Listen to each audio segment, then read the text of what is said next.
Hi everybody! So in this third video, we're just going to have this as kind of a refresher to make sure that if you needed to see a few more examples and work through some, I've got a few more examples for you to take a look at.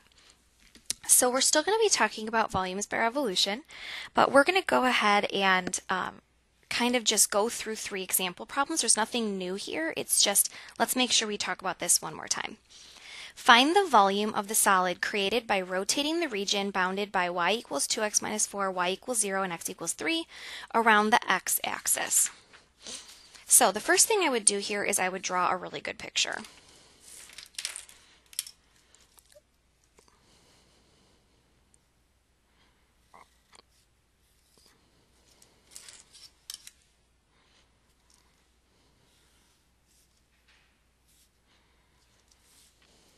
Okay, so y equals 2x minus 4 would be a line that starts at negative 4.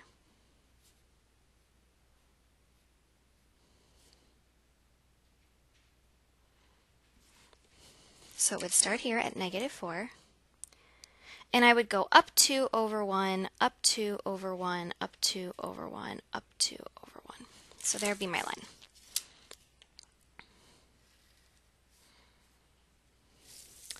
Y equals 0 is this horizontal line right here. And x equals 3 would be this guy right here. So I'm going to revolve this little triangle around the x-axis,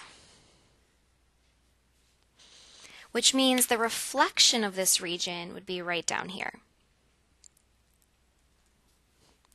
Now I can see, because that shape is butted up right to the axis, that there's no gap in the middle.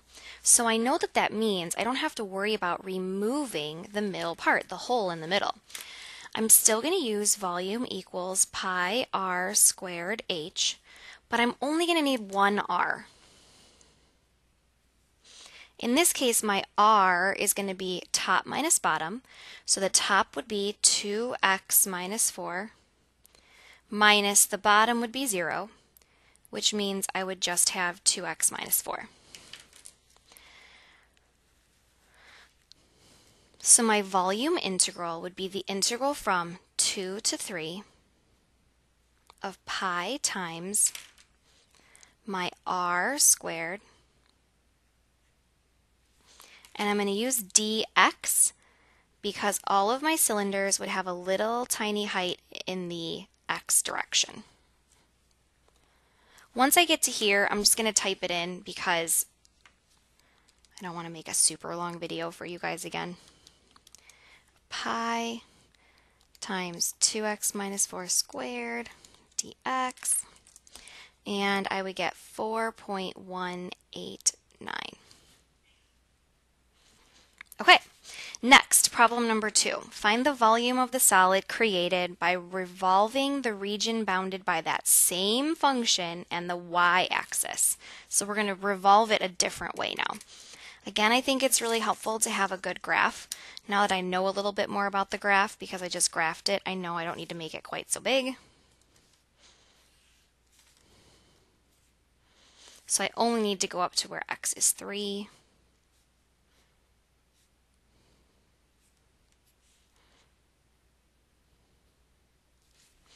So my line is going to go through here and here, like this.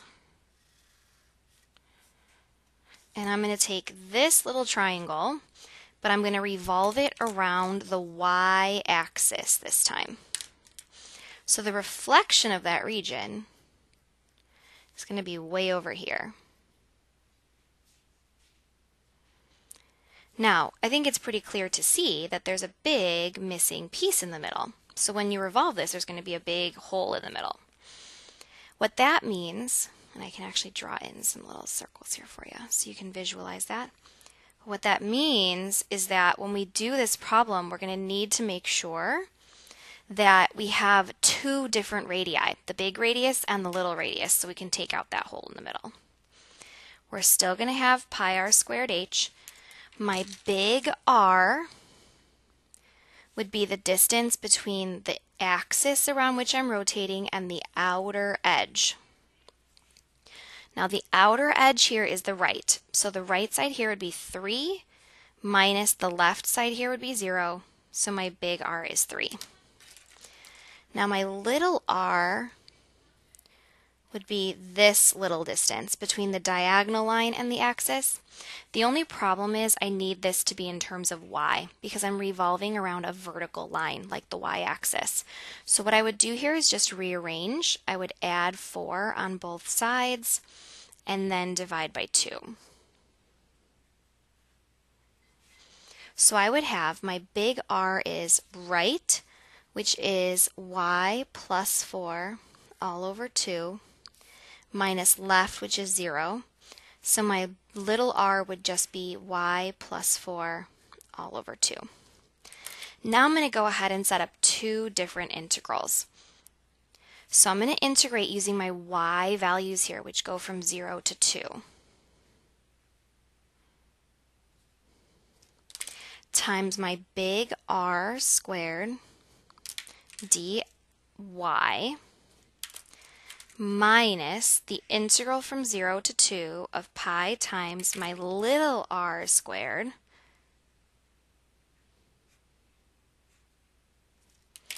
times dy.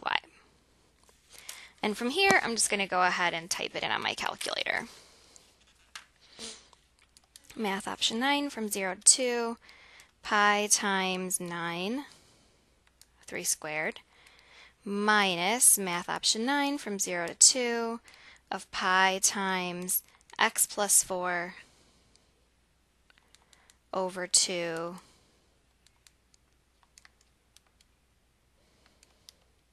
squared dx. There we go.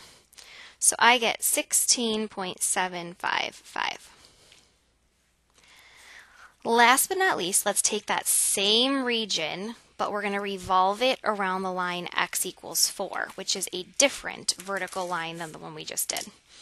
So same region,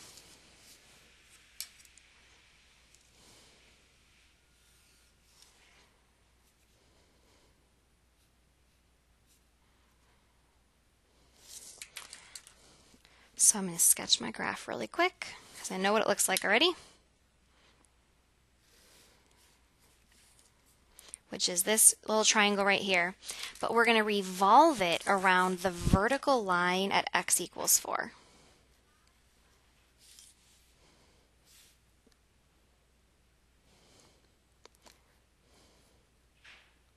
That means the reflection of my region would be somewhere over here.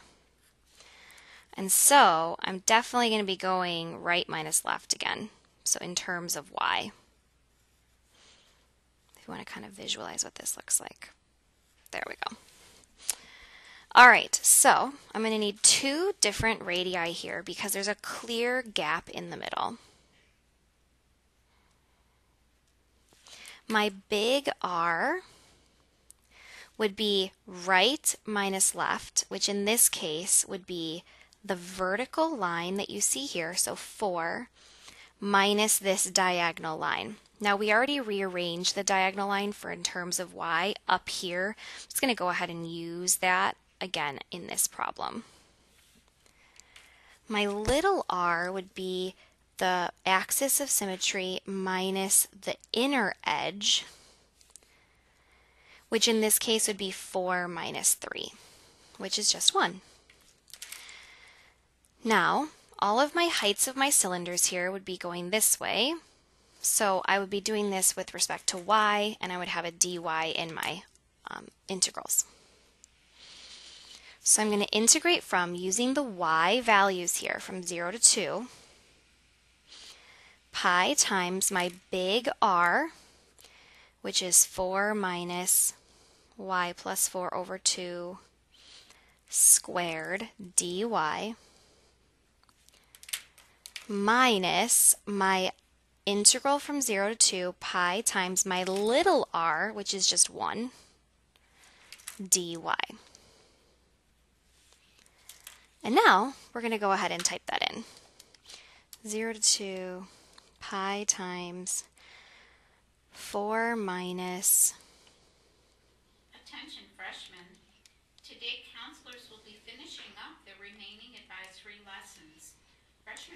that squared minus Math 9 from 0 to 2 pi times 1 squared dx. And I get 8.378. All right, thank you guys so much for watching. Have a great afternoon.